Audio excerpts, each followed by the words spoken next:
श्रोतेहो नमस्कार.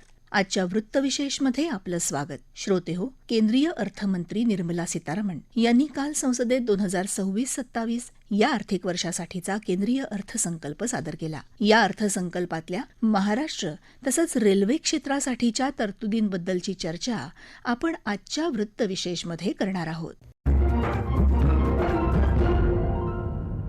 श्रोतेहो, देशाच्या अर्थव्यवस्थेचं इंजिन असलेल्या महाराष्ट्रासाठी यंदाचा केंद्रीय अर्थसंकल्प विकासाची नवी क्षितिजं उघडणारा ठरलाय. केंद्रीय अर्थसंकल्पातल्या विविध तरतुदींमधून महाराष्ट्राला तब्बल 1,00,000 कोटी रुपये मिळणार असून यामुळे राज्याच्या पायाभूत आणि ग्रामीण विकासाला मोठी गती मिळणार आहे. यामध्ये केंद्रीय करातला राज्याचा वाटा 98,306 कोटी रुपये असून विविध प्रकल्पांसाठी 12,355 कोटींची तरतूद आहे. विशेष म्हणजे मुंबई, पुणे आणि पुणे हैदराबाद यासह 9 नव्या हायस्पीड कॉरिडॉरची घोषणा राज्यासाठी महत्वाची असून याचा मोठा लाभ मराठवाडा आणि पश्चिम महाराष्ट्राला होणार आहे. याशिवाय मुंबई मेट्रोसाठी 1,702 कोटी, पुणे मेट्रोसाठी 517 कोटी आणि ग्रामीण रस्ते, उपसा सिंचनाचं सौर ऊर्जीकरण, वैद्यकीय शिक्षण आणि शेती परिवर्तनासाठी शेकडो कोटींचा निधी दिला गेलाय. महाराष्ट्राच्या सर्वांगीण विकासाला बळ देणाऱ्या या अर्थसंकल्पीय तरतुदींविषयी सांगत आहेत उद्योजक आणि अर्थसंकल्पाचे विश्लेषक अमित बागवे. 1 फेब्रुवारी 2026 रोजी केंद्राने अर्थसंकल्प सादर केलेला आहे. महाराष्ट्राच्या दृष्टीने हा अर्थसंकल्प केवळ आकड्यांचा खेळ नसून शहरी पायाभूत सुविधा, ग्रामीण परिवर्तन, कृषी आधारित उद्योग, मानवी भांडवल विकास आणि महिलांचे आर्थिक सक्षमीकरण यांचा समन्वय साधणारा विकास आराखडा ठरतो. आता आपण जर बघितलं, शहरी वाहतूक आणि कनेक्टिव्हिटीला याच्यातून गती देण्यात आलेली आहे. मुंबई व पुणे ही महाराष्ट्राची आर्थिक इंजिन आहेत. त्याच्यामध्ये तुम्ही बघितलं तर मुंबई मेट्रोसाठी 1702 कोटी रुपये आणि पुणे मेट्रोसाठी 617 कोटी रुपयांची तरतूद केलेली आहे. यासोबत मुंबई अर्बन ट्रान्सपोर्ट प्रोजेक्टसाठी 462 कोटी आणि MMR भागातील ग्रीन मोबिलिटीसाठी 155 कोटी रुपये दिल्याने सार्वजनिक वाहतूक अधिक सक्षम होण्याची अपेक्षा आहे. याशिवाय मुंबई अहमदाबाद हायस्पीड रेल कॉरिडॉरसाठी 6,103 कोटी रुपये आणि महामार्गांवर इंटेलिजंट ट्रान्सपोर्ट सिस्टमसाठी 680 कोटी रुपये दिल्याने महाराष्ट्राची देशांतर्गत व आंतरराज्य कनेक्टिव्हिटी अधिक वेगवान आणि सुरक्षित होऊ शकते. त्यानंतर जर आपण बघितलं तर ग्रामीण आणि कृषी अर्थव्यवस्थेला बळ देण्यासाठी काय केलेलं आहे तर या अर्थसंकल्पाचा महत्त्वाचा पैलू म्हणजे ग्रामीण भागाकडे केवळ कल्याणाच्या दृष्टीने न पाहता त्याला आर्थिक विकासाच्या केंद्रस्थानी ठेवण्याचा प्रयत्न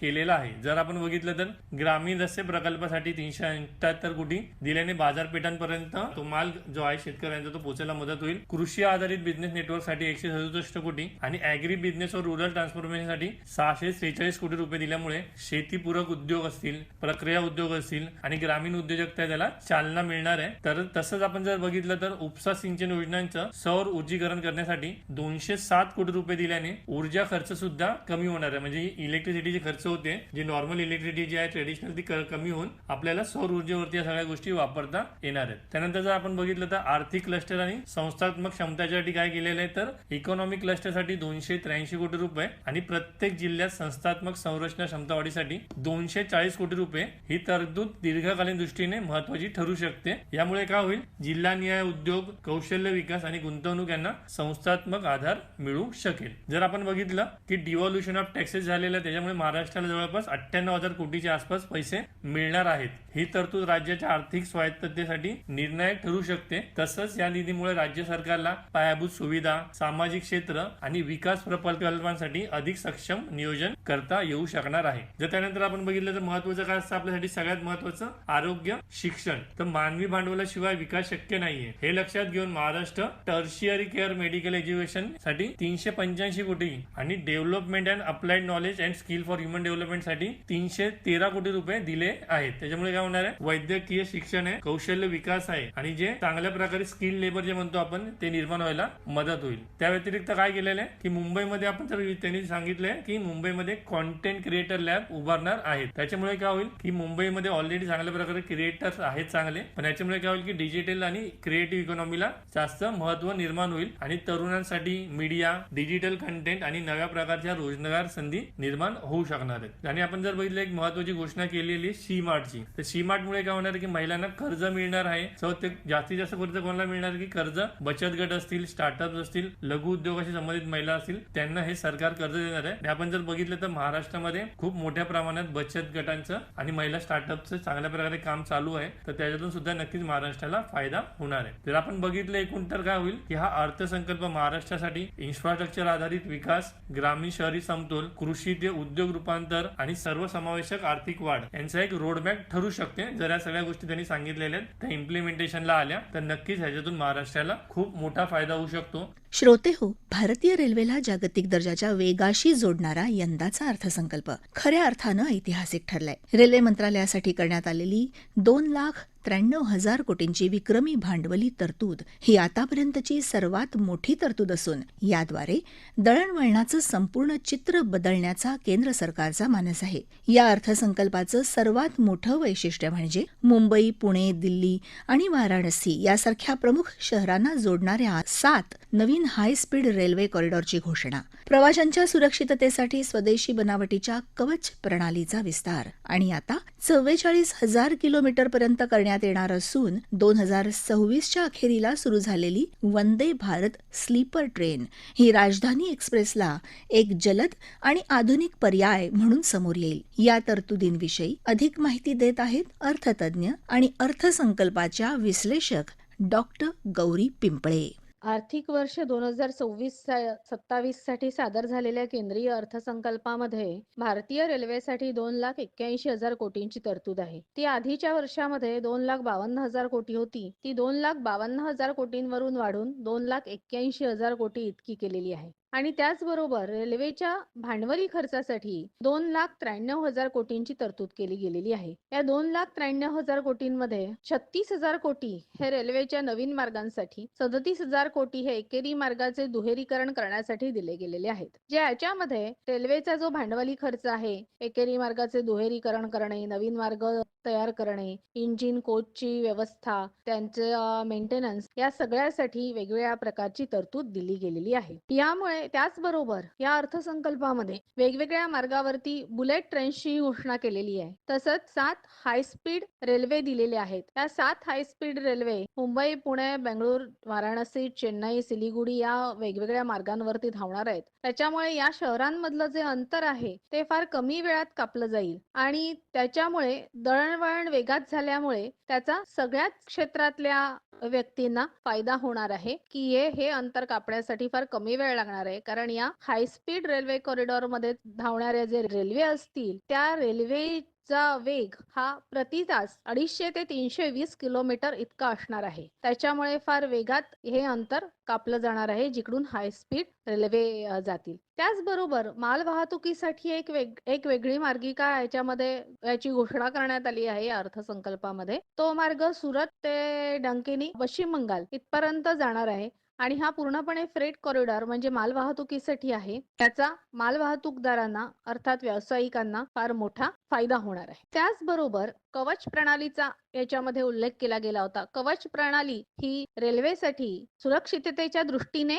असणारी प्रणाली आहे आणि रेल्वेची सुरक्षितता वाढावी यासाठी 44,000 कोटींची तरतूद या कवच प्रणालीसाठी केली गेलेली आहे. जे ओव्हरऑल रेल्वेमुळे एकूण दळणवळण वाढावं आणि संपूर्ण देशभरामध्ये त्या दळणवळणाचा वेगही वाढावा, त्याचबरोबर प्रवास सुरक्षित व्हावा या दृष्टीने या अर्थसंकल्पामध्ये तरतुदी केल्या गेलेल्या आहेत. श्रोते हो, केंद्रीय अर्थसंकल्पातून महाराष्ट्रातल्या रेल्वे आणि मेट्रो प्रकल्पांना मिळालेली मोठी आर्थिक चालना राज्याच्या विकासासाठी मैलाचा दगड ठरणार आहे. मुंबई पुणे हाय स्पीड रेल्वेच्या माध्यमातून प्रवासाचा वेळ 50 मिनिटांपर्यंत कमी करणं आणि Pune Hyderabad high speed corridor विकसित करणं ही या अर्थसंकल्पाची प्रमुख वैशिष्ट्ये आहेत. मुंबई आणि पुणे मेट्रोसह मुंबई उपनगरीय रेल्वेच्या विस्तारासाठी MUTP 3 अंतर्गत कोट्यवधींचा निधी मंजूर करण्यात आलाय. प्रवासाच्या सुरक्षिततेसाठी कवच प्रणालीवर दिलेला भर आणि स्थानकांच्या आधुनिकीकरणाची मोहीम राज्याच्या दळणवळण क्षेत्राचा चेहरामोहरा बदलणारी आहे.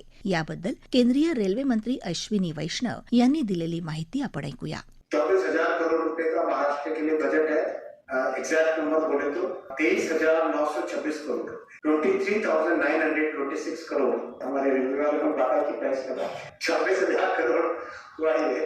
टोटल प्रोजेक्ट्स महाराष्ट्र में बुलेट और फ्रेट कॉरिडोर सब मिला के महाराष्ट्र में 1,70,000 करोड़ रुपए के रेलवे के प्रोजेक्ट्स हैं. और महाराष्ट्र को 2 नई बुलेट ट्रेन प्रोजेक्ट्स मिले हैं. एक तो मुंबई से पुणे और दूसरा पुणे से हैदराबाद. और इसके 45 मिनट की रह जाएगी बुलेट ट्रेन से। और इसका बहुत बेनिफिट होगा। पुणे और मुंबई प्रैक्टिकली एक शहर की तरह हो जाएंगे।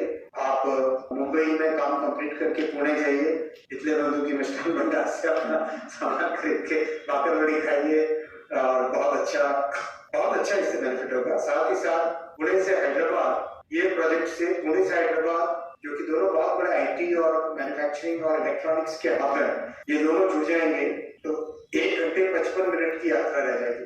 जो नया डेडिकेटेड फ्रेट कॉरिडोर है वो भी महाराष्ट्र के वाडवल पोर्ट को कनेक्ट करेगा। जैसा मैंने आपको बताया, दाकुनी वेस्ट बंगाल में चालू होके वहां से उड़ीसा, छत्तीसगढ़, मध्य प्रदेश को जोड़ते हुए महाराष्ट्र और आगे सूरत के पास पर इसकी कनेक्टिविटी आएगी, जिससे कि वेस्टर्न फ्रेट कॉरिडोर से जुड़ेगा। तो वाडवल पोर्ट को कनेक्टिविटी इस प्रोजेक्ट से मिलेगी, जिससे कि वाडवल पोर्ट, जो कि दुनिया का सबसे बड़े प्रोजेक्ट पोर्ट्स में से एक होने वाला है आने वाले समय में, इसको पूरे इंटरनेट से कनेक्ट हो जाएगा ये पोर्ट इस फ्रेट कॉरिडोर से।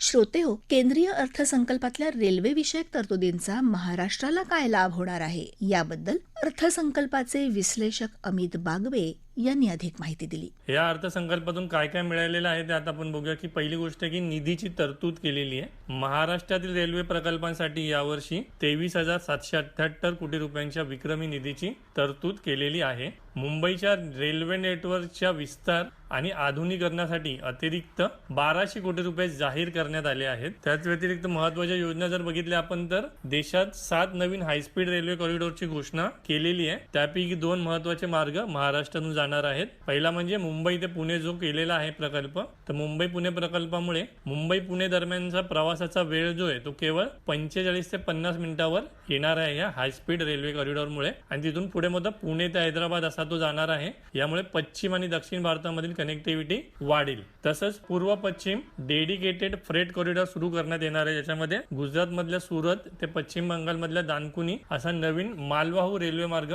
जाहीर केलाय, जो असं म्हणतात की महाराष्ट्रात सुद्धा जाणार आहे. त्याचा फायदा होईल. या सर्वांमुळे महाराष्ट्रात जे पर्यटन आहे किंवा इतर उद्योग व्यवसाय आहेत त्यांना मोठ्या प्रमाणात चालना मिळू शकणार आहे. तसंच महाराष्ट्रात 3 नवीन दुहेरी मार्गांच्या सर्वेक्षणाला मंजुरी दिलेली आहे, ज्यामध्ये पहिला आहे नाशिक ते साईनगर शिर्डी, दुसरा आहे पुणे ते अहिल्यानगर आणि तिसरा आहे साईनगर शिर्डी ते पुणतांबा. सो अशा प्रकारे 3 नवीन दुहेरी मार्गांच्या सर्वेक्षणाला मंजुरी मिळालेली आहे. त्याचप्रमाणे मुंबईसाठी 26 नवीन वातानुकूलित लोकल गाड्या सुरू केल्या जाणार आहेत, ज्या मुळात जसं म्हणणं त्यांचं की मध्य आणि हार्बर रेल्वे या लाईनवरती धावतील. तसंच रेल्वे फेऱ्यांमध्ये वाढ करणार सुद्धा असं म्हटलं जात आहे की रेल्वे फेऱ्या वाढतील. त्याचप्रमाणे मुंबईत सुरू असलेल्या पायाभूत सुविधांची कामं पूर्ण झाल्यानंतर 300 नवीन लोकल फेऱ्या वाढवण्याचं उद्देश सुद्धा त्यांनी ठेवलेलं आहे. त्याच व्यतिरिक्त आपण जर आपलं सिक्युरिटी सेफ्टी जी आहे प्रवासांची, तर त्यासाठी कवच या स्वदेशी सुरक्षा यंत्रणेचा विस्तार करण्यासाठी आणि रेल्वे स्थानकांच्या पुनर्विकासासाठी मोठ्या प्रमाणात निधी खर्च केला जाणार आहे.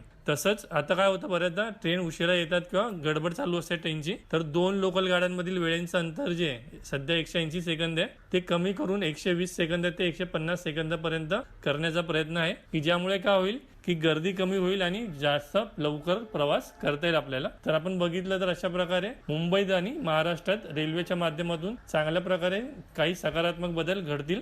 श्रोते हो, एकूणच हा अर्थसंकल्प म्हणजे रेल्वे तसंच महाराष्ट्राच्या विकासाला गती देणारं एक आश्वासक पाऊल ठरलंय. श्रोते हो, आपला वृत्तविशेष हा कार्यक्रम आपण न्यूज ऑन AIR या ॲपवर लाईव्ह ऐकू शकता आणि तसंच आमच्या मुंबई एअर न्यूज या YouTube वाहिनीवर आणि आकाशवाणी मराठी बातम्या या पॉडकास्ट चॅनलवर देखील या कार्यक्रमाचं ध्वनिमुद्रण आपल्याला कधीही ऐकता येईल. याबरोबरच आजचा वृत्तविशेष हा कार्यक्रम संपला. हा कार्यक्रम आकाशवाणी मुंबईच्या प्रादेशिक वृत्त विभागानं सादर केला. सादरकर्त्या आणि संपादन भावना गोखले, निर्मिती गुरुनाथ तेरवणकर, निर्मिती सहाय्य तन्मय जाधव, लेखन आणि समन्वय सोनाली मनसेकर, निवेदन राजश्री आगाशे.